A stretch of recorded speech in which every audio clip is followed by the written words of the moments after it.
vino yo a hablar del diario de Irigoyen. ¡Upa!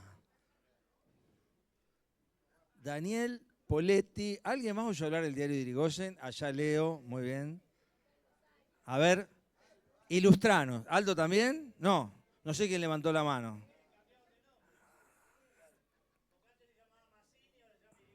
Ah, no, esa es la casa. Para los que tienen menos de 60 años, la calle Irigoyen se llamaba Mazzini antes. No digas que lo sabía porque revelás tu edad. Hipólito Yrigoyen. Se llamaba Mazzini. Yo no me acuerdo mucho. Bueno, no sé. Bueno, después buscamos en qué año se cambió Mazzini por Irigoyen. Pero ¿qué era el diario de Irigoyen? A ver, contanos, tío. Yo no estaba. Más vale porque Irigoyen, la segunda presidencia fue de 1928 a 1930, así que... No, le hacían un diario especial para él. Eso me lo contaba mi papá. No había que hablar de política. Ya está, ya dije eso. Está bien. Bueno, estamos hablando de un presidente de la Argentina, no estamos hablando de su inclinación política. Bien, un aplauso a Daniel Poletti, porque en realidad es una leyenda, Nunca se encontró un ejemplar del diario paralelo.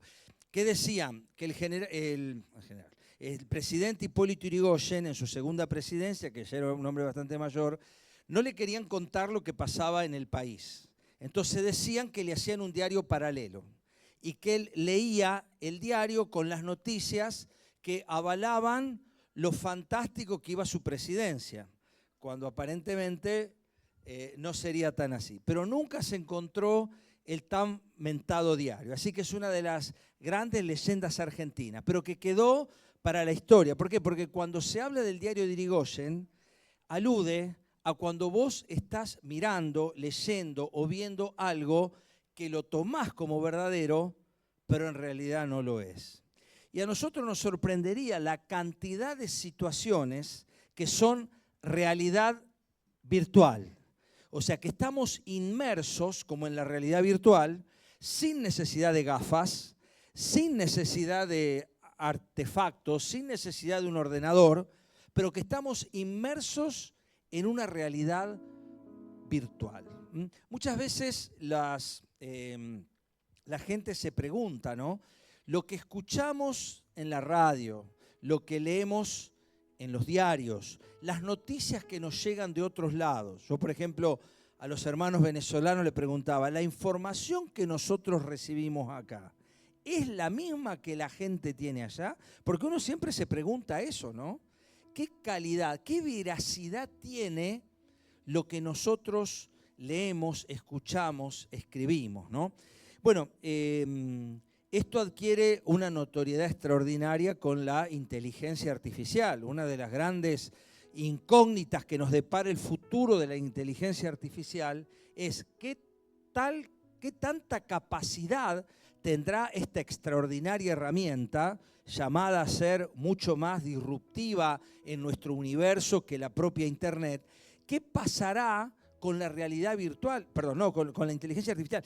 ¿Hasta qué punto llegará? ¿Llegaremos a creer como verdaderas cosas que no lo son?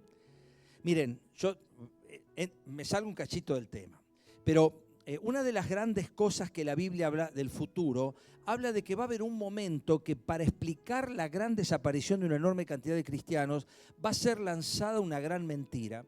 Y yo durante años, porque yo cuando uno tiene más de 40 ha visto algunas cosas, y yo me preguntaba, digo, ¿qué será esa gran mentira?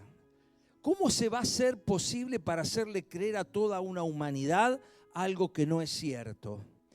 Y hoy sabemos que el riesgo es enorme de que eso pase, ¿no?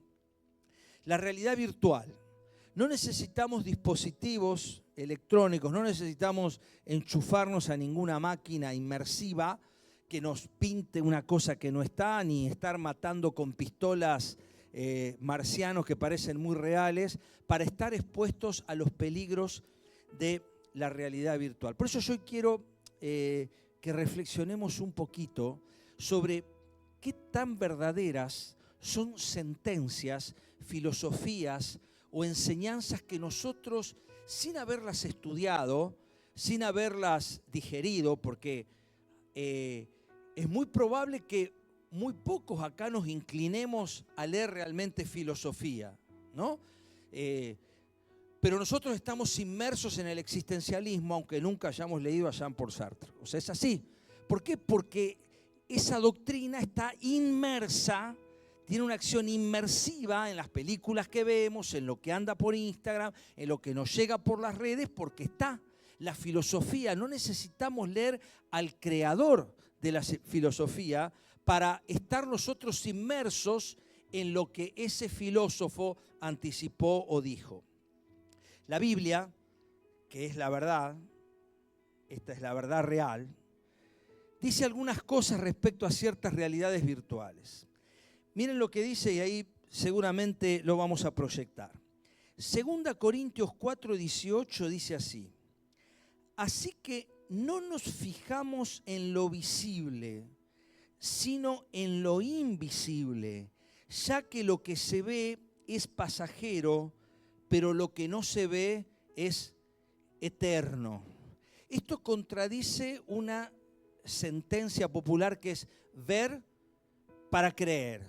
Si yo no lo puedo ver, si yo no lo puedo tocar, si yo no lo puedo escuchar, si no lo puedo gustar, es decir, si no entra por mis sentidos, yo tengo que dudar de que tal cosa sea real. Estos son los postulados del método científico, entre otras cosas. Pero la Biblia nos dice que no nos fijamos en lo visible, sino en lo invisible, ya que lo que se ve es pasajero, pero lo que no se ve es eterno. Esto desmitifica la realidad virtual del materialismo. Quiero leerte una frase atribuida a Steve Jobs.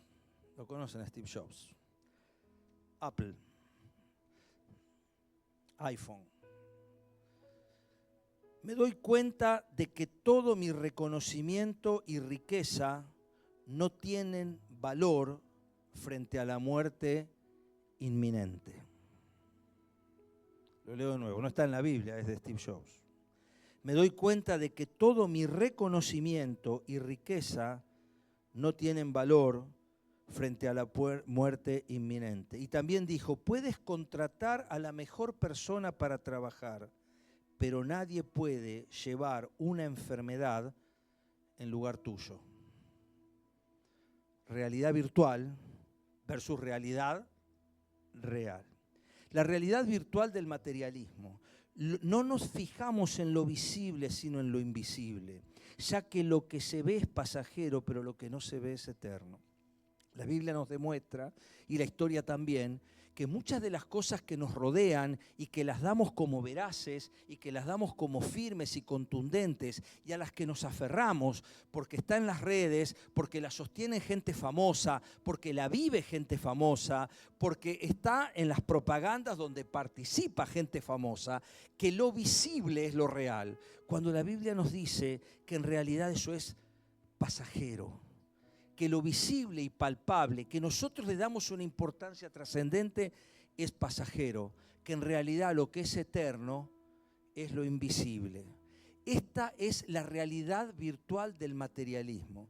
Quiere decir que paradójicamente lo que yo puedo tocar y que parece más real es virtual frente a la verdadera realidad que dice que lo invisible es lo real. ¿Y se lío ahí? Lo que nosotros podemos tocar, ver, sentir y gustar, la Biblia dice que es realidad virtual, que en realidad la verdadera realidad es lo que no se ve. Y acá desnudamos una de las mentiras del materialismo, que a veces ante situaciones extremas, como la de Steve Jobs, se cae ese telón y vemos lo que está detrás del telón, lo que está detrás de la máscara. Febrero es el mes del carnaval, lo que está detrás de la máscara, ¿no? Hipocresía quiere decir hipo, debajo, kretos, máscara. El hipócrita era el actor que se ponía una determinada máscara para representar lo que no era. Cristo cuestionó más la hipocresía que el adulterio. no porque estuviera a favor del adulterio, sino porque es más frecuente la hipocresía. Porque quizás hay acá quien haya podido ser fiel a su esposa, pero déjame decirte de corazón, creo que el 100% de los que estamos acá en algún momento hemos pisado el fangoso terreno de la hipocresía. Por eso Jesús se detuvo ahí. Así que no nos fijamos en lo visible, sino en lo invisible, ya que lo que se ve es pasajero, pero lo que no se ve es eterno. Pero hay otra realidad virtual, quizás todavía más frecuente, gracias a las imágenes. La realidad virtual de la estética.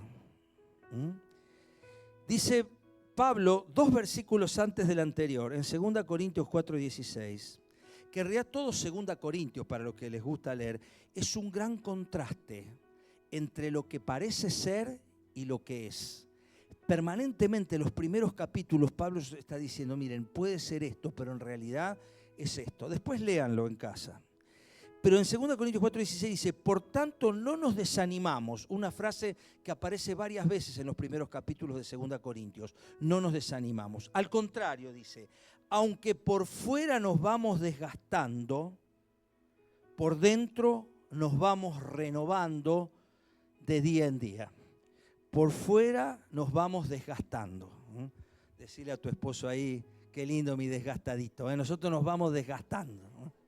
También se lo puede decir vos a ella. Los desgastados. Nos vamos desgastando, no sé cómo te explico. Nos vamos desgastando. ¿Viste? Nos vamos desgastando. Aunque por fuera nos vamos desgastando. Es interesante esta palabra desgastando porque habla de erosión, ¿no? Es como una pared, como una pintura que se va erosionando. Nos vamos erosionando por fuera, ¿no? Mi viejo solía decir, la gente joven cree que uno llega viejo porque es estúpido. Me decía así mi viejo, ¿no? Decía, la gente joven cree que uno llega viejo por error. No se da porque no asume que es una consecuencia natural de la vida. Le parece que no va a llegar nunca. Y sin embargo nos vamos desgastando. Pero dice acá, ante la realidad virtual de la estética, la Biblia nos confronta con la realidad real de la ética. Por dentro nos vamos renovando de día en día. Yo pongo el mismo ejemplo. ¿Cuál era la figura ideal de la abuelita cuando yo era chico? Y era la señora con rodete, un poquito gordita, que tenía un delantal, que estaba amasando, con unas gafas así, una gran sonrisa y cocinando, ¿no? Esta era la imagen de la abuela. ¿Cuál es la imagen de la abuela ahora? Una señora que tiene un cuerpo de 20, que vos la ves trotando 60 kilómetros y está fresquita, ni transpiró. Esa es la imagen de la abuela. Cuanto más grande es y más joven se ve su cuerpo, más lo logró. Porque es la estética. Es propio de la posmodernidad que ha reemplazado la estética, ha reemplazado la ética por la estética. Sin embargo, la Biblia nos dice que aunque por fuera nos vamos desgastando, por dentro nos vamos renovando, ¿no? Y esta es una realidad virtual. La sociedad nos presenta que la realidad es lo que aparentás. Lo bien que estás, lo bien que pareces, lo mejor que puedas aparentar es tu realidad. Aunque todo lo que publiques en Instagram sea una total mentira, eso es lo que vale. No importa que vos estés así y parezca que estás en el mar y en realidad lo que tenés es la pila de arena de la construcción donde te recostaste, pero en la foto de Instagram parece que está en el Caribe. Lo importante es mandar la foto del Caribe, no importa que sean los 3 metros cúbicos de arena de la construcción de al lado. Vos estás en el Caribe. Lo importante es lo que vos muestres, ¿o no? Es así. Cuanto más mostramos, ¿no? Mejor estamos. Ahora, es una realidad virtual, porque cuando se apaga el celular, cuando salgo de las redes, me encuentro con mi realidad. Y en pista de aterrizaje nos encontramos con la realidad real más que con la realidad virtual, ¿o no? Eso es lo que pasa. Porque aunque por fuera es normal que nos vayamos desgastando por fuera, es normal. Ojo, yo no estoy diciendo que vayamos dando lástima por la vida. Tenemos que hacer lo que tenemos que hacer, claramente, porque el cuerpo es de Dios y lo tenemos que cuidar. Y es nuestra responsabilidad llegar de la mejor manera posible hasta donde el Señor quiera que lleguemos. Pero eso no significa que vamos a priorizar esto, que es arcilla mejorada, por sobre el espíritu, que es eterno, porque tiene la eternidad que Dios le dio. Porque el día que este cuerpo se desgaste bioquímicamente, el polvo de un cadáver pulverizado es indistinguible de la arcilla. Por eso la Biblia dice, polvo eres y al polvo volverás, porque eso somos. Somos arcilla mejorada sobre la que sopló el Espíritu de Dios, ni más ni menos. Y cuando la arcilla vuelva a la tierra, porque eso es, entonces entenderemos finalmente que aunque nos vamos desgastando por fuera, por dentro nos vamos renovando. La verdadera realidad, aunque parezca al revés, es la realidad de tu ser interior. La medida de tu solidez, la medida de tu firmeza, la medida de tu alegría, la medida de tu esperanza, la medida de tu satisfacción no va a estar dado por lo que el espejo te devuelva, y mucho menos la red social. Eso va a estar dado por tu solidez en Dios, por cómo vos te encuentres firme en tu ser interior. Vamos a otra realidad virtual.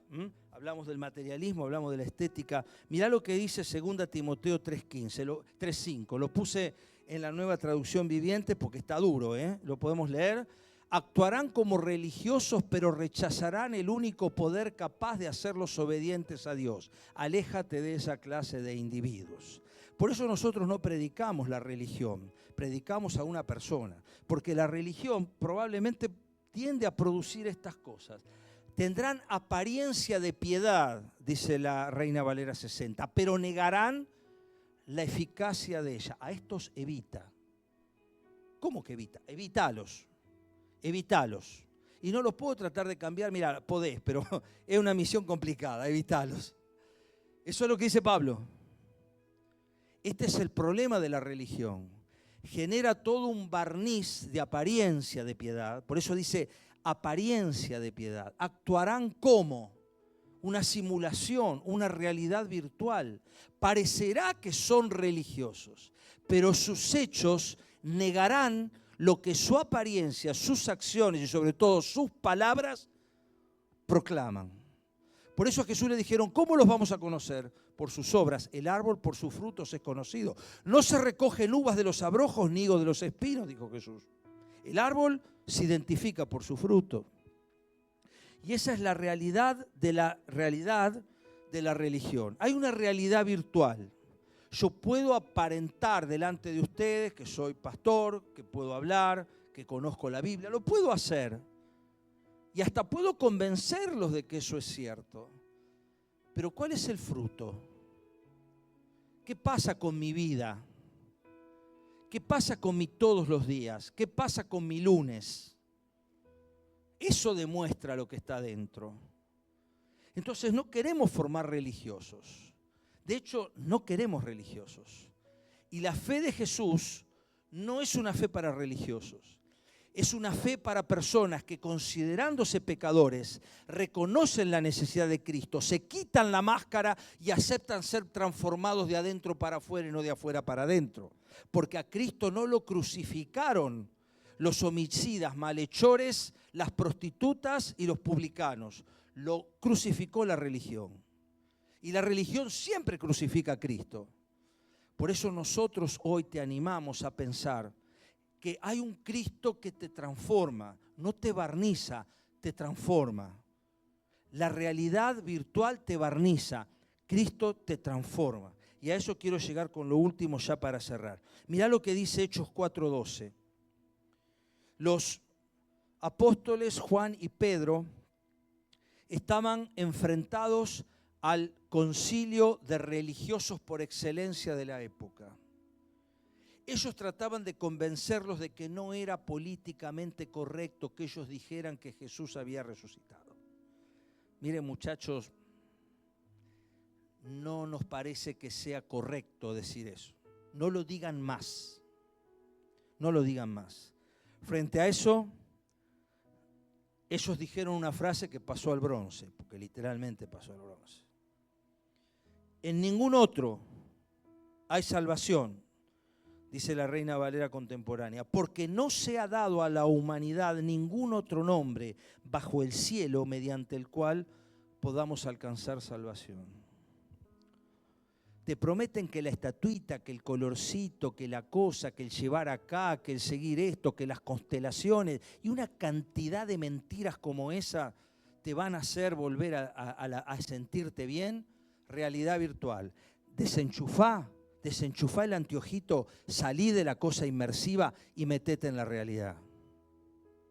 Cristo solamente satisface la prueba pragmática de la filosofía. ¿Sabés qué dice la prueba pragmática de la filosofía? Que una filosofía es correcta cuando produce lo que dice que produce. Si una filosofía es capaz de hacer lo que dice que hace, entonces es correcta. Cristo hace lo que dice que hace. Y esa es la demostración más contundente de que la realidad que predicamos no es realidad virtual, sino realidad real. Cristo cambia tu vida. No la cambia el materialismo, porque Steve Jobs dijo, puedo tener todo lo del mundo, pero esto no me va a ayudar a mí. No lo cambia la estética, porque la estética es una imagen que se va cuando te olvidaste o apagaste el dispositivo. No lo cambia la religión, porque solo va a pintar sobre la humedad. Te va a barnizar de cosa bonita, te va a hacer creer y también a los demás que vos tenés una determinada condición que no tenés, pero no va a llevarte a lo que realmente Dios quiere llevarte. En ningún otro, Hechos 4:12, en ningún otro hay salvación, porque no se ha dado a la humanidad ningún otro nombre bajo el cielo mediante el cual podamos alcanzar la salvación. Vos podés estar o no de acuerdo con eso, pero esto lo que dice es que no hay lugar a dudas. En ningún otro hay salvación. ¿Y por qué? ¿Esto es caprichoso? ¿Es un capricho del cristianismo? No, porque la realidad es que nuestra condición merecía un castigo. Nuestra condición merecía un destino, alejado de la eternidad con Dios. La realidad es que Cristo vino a cubrir ese problema, a sanar ese problema que yo no podía resolver. La Biblia dice, la paga del pecado es separación con Dios. Yo puedo estar o no de acuerdo con eso, pero Dios elige lo que lo separa o no. Vos elegís con quién vas a compartir o no una cena, una salida, unas vacaciones. ¿Acaso Dios no tiene derecho a decidir con quién va a compartir su eternidad? Bueno, Dios dijo que si la persona comete ese tipo de faltas, son incompatibles con su propia identidad. Pero el problema o la solución no es que Dios te cuestiona por lo que vos no podés hacer. Dios diagnostica lo que a vos te pasa y automáticamente provee la solución. Porque dice la Biblia que Cristo vino a salvar lo que se había perdido. En ningún otro hay salvación, porque no hay otro nombre debajo del cielo dado a los hombres en que podamos ser salvos. Cristo pagó mi deuda. Cristo murió en mi lugar. Cristo murió mi muerte para que yo pueda vivir su vida. Cristo me reconcilia con Dios. Cristo sana la herida eterna, la herida profunda, que es el pecado que me separa de Dios. Porque no podemos estar del todo bien si no estamos bien con aquel que nos creó. ¿Por qué te crees que todas las civilizaciones, todas las culturas de todos los tiempos y edades miraron hacia el cielo? ¿A dónde apuntan las pirámides? Arriba. ¿A dónde apuntan las construcciones chinas? Arriba. ¿A dónde apuntan las construcciones aztecas, mayas? Arriba. Arriba, siempre para arriba. El hombre siempre tuvo conciencia en su interior de que su destino no estaba en la tierra. Siempre miró arriba. Siempre entendió atávicamente que su destino estaba allá. Y por lo tanto la búsqueda de Dios es ancestral, es primigenia, es primitiva. Desde las propias pinturas rupestres el hombre creyó que iba más allá de la muerte, porque Dios puso eternidad en el corazón del hombre, dice Eclesiastés 2, y por lo tanto todo hombre, todo ser humano va en algún momento a mirar hacia arriba. en algún momento va a reconocer, como Steve Jobs, que todo su reconocimiento y todas sus riquezas palidecen frente a la realidad de la muerte inminente. Qué bueno que vos hoy, que no estás, gracias a Dios, en esa situación, puedas decidir. Me saco los anteojos de la realidad virtual del materialismo, de la realidad virtual de la apariencia, de la realidad virtual de la estética, de la realidad virtual de la religión. Me saco esos anteojos. Me presento desnudo ante Dios y le digo, Señor, yo acá estoy. Yo necesito una transformación radical. Quiero que vos me cambies. Y es un cambio progresivo. No es un cambio místico que te cambia, es un proceso que arranca desde el momento en que yo elijo morir a mí mismo y permitir que Cristo viva en mí. En Gálatas 2:20, el apóstol Pablo, y con esto cierro, dijo, con Cristo estoy juntamente crucificado y ya no vivo yo, mas vive Cristo en mí. Y lo que ahora vivo en la humanidad, lo vivo en la fe del Hijo de Dios. Mancha, me manchaste. ¿Por qué me manchaste? Claro, me congeló, mancha congelada. Decía que cuando nosotros nos enfrentamos a esta realidad, en ningún otro hay salvación. Porque no hay otro nombre bajo el cielo dado a los hombres en que podamos ser salvos. Y Pablo decía, estoy crucificado con Cristo, ya no vivo yo. Y lo que ahora vivo en mi humanidad, lo vivo en la fe del Hijo de Dios, el cual me amó y se entregó a sí mismo por mí. Yo quiero animarte a que empieces tu mes de febrero siendo crítico. Somos críticos ante las noticias, somos críticos ante los anuncios políticos y hacemos bien. Somos críticos ante un montón de cosas y está bien, porque tenemos que pensar. Pero pocas veces somos críticos frente a las cosas que nos venden como verdaderas y eficaces para sanar los problemas del alma.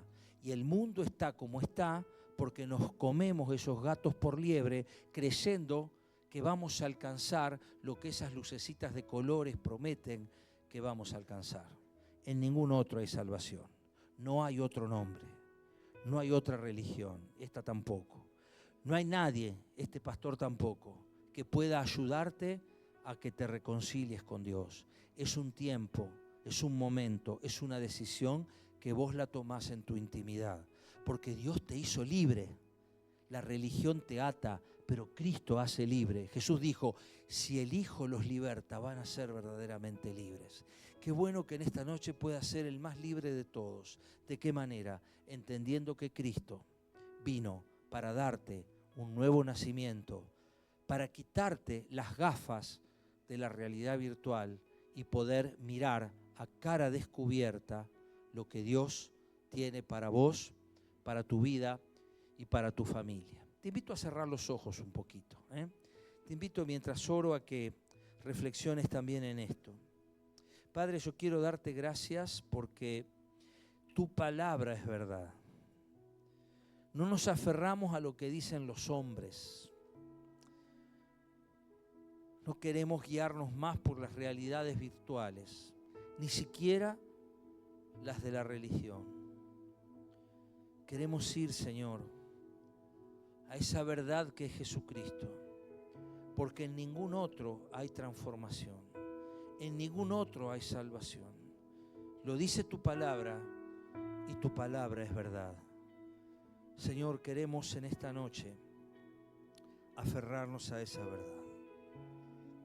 Yo quiero pedirte que estés guiando por medio de tu Espíritu a cada persona en esta noche a entender que necesita un encuentro,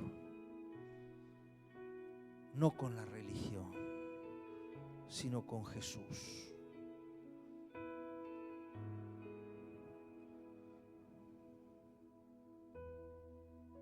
Pablo le dijo a los atenienses, Dios está cerca de cada uno de ustedes. Aunque sea palpando, pueden encontrarlo. Hechos 17. Y el Espíritu Santo de Dios está en todo lugar donde su nombre es invocado. Donde hay 2 o 3 reunidos, dijo Jesús, allí estoy yo. Si nunca antes te enfrentaste a la decisión personal de recibir al Señor Jesucristo en tu corazón, qué bueno que esta pueda ser la noche.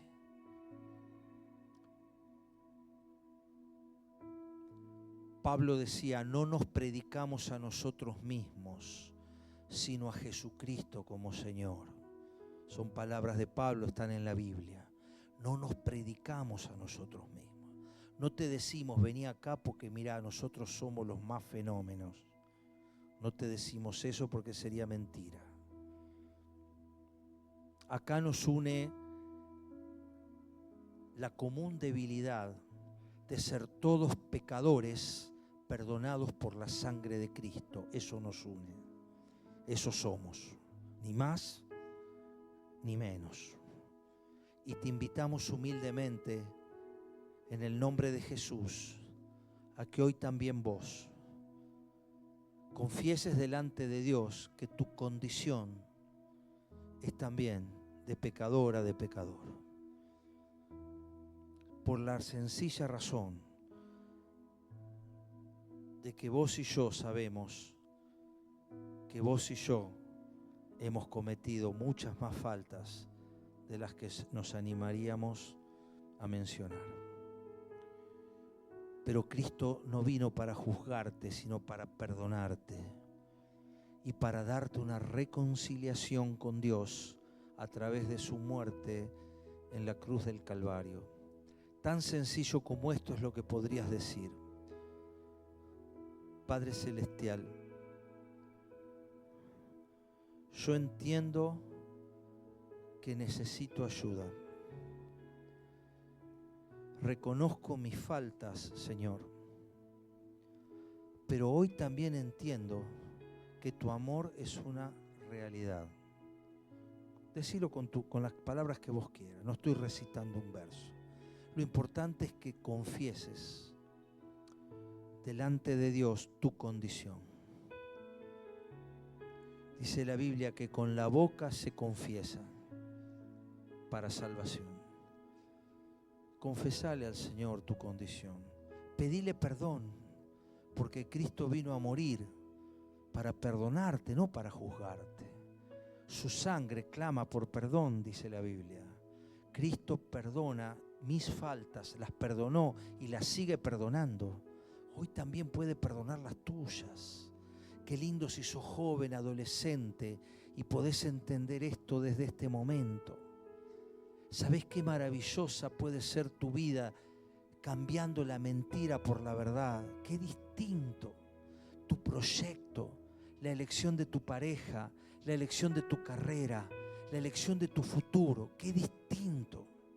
Acá hay decenas literalmente de adultos que podrían decirte que lo que te estoy diciendo es la pura verdad, porque ellos transitaron otro camino y hoy están acá porque se dieron la cabeza 1,000 veces contra la pared y se dieron cuenta que las lucecitas de colores prometidas eran solo una mentira. Pero Cristo es verdad, su palabra es verdad, su amor es verdad, porque Él produce en tu vida lo que dice que hace, porque tiene el poder para hacerlo. Señor, yo te pido en este momento, en el nombre de Jesús, que tu Espíritu esté apelando a los corazones sensibles y puedan hoy abrirse esos corazones para recibirte, para recibir el amor de Cristo amplia y generosamente. Te lo pido, Señor, en el nombre de Jesús.